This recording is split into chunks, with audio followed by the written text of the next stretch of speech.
Okay.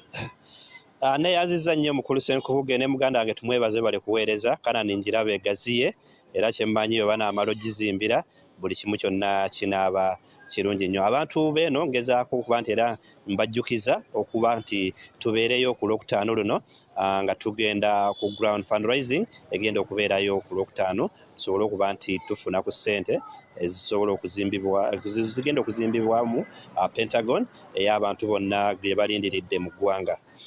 Awo nga nvuddewo yo mu bitundu eby'Iganga chairman waayo mukulu Gabula Ezra yeebazizza gavumenti okuba nti yabalowoozaako nevaayo okuba nti ewaayo akawumbi akamu buli district ne municipality okusobola okuba nti bongera kunongoosereza ez'enguudo eziri mu bitundu byabwe.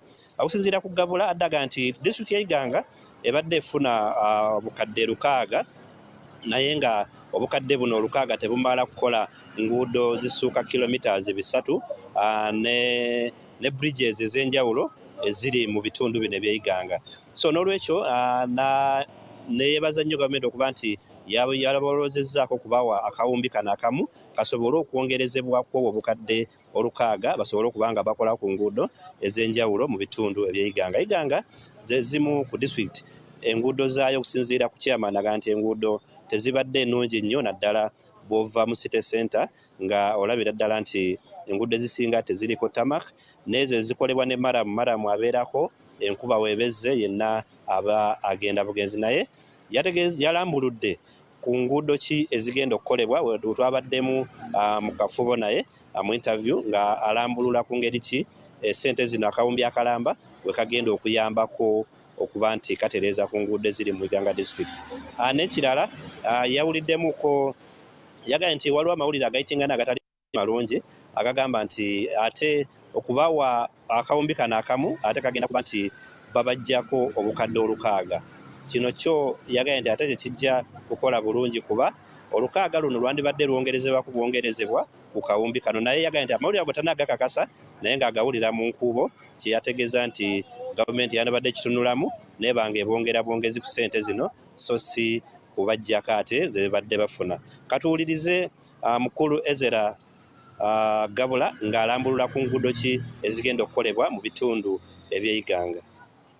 Katonda awala ne gavumenti ya Uganda etusobozesa nga iffe ba local leaders okufuna essente ediri kukakalabya emirimu nga ndakoba nti essente lino lirimu akawumbi kalamba for Iganga district daba mu akawumbi kalamba for Iganga municipality aye kabinabanga ninza atwala akakiiko ak'enguudo akali kuba MPs bona aba district ya Iganga.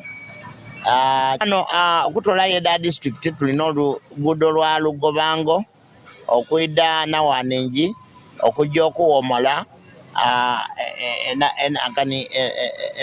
Nabikote. Then twaba n'oluguudo lw'Ebusowobi nga Kibali lukukigaitawo n'Ebunama. So kwaliga interconnectivity muno like Masaba wakola waliwo abali kujakola obalikola ku Lubaale Bugono n'enguudo edindi under interconnectivity.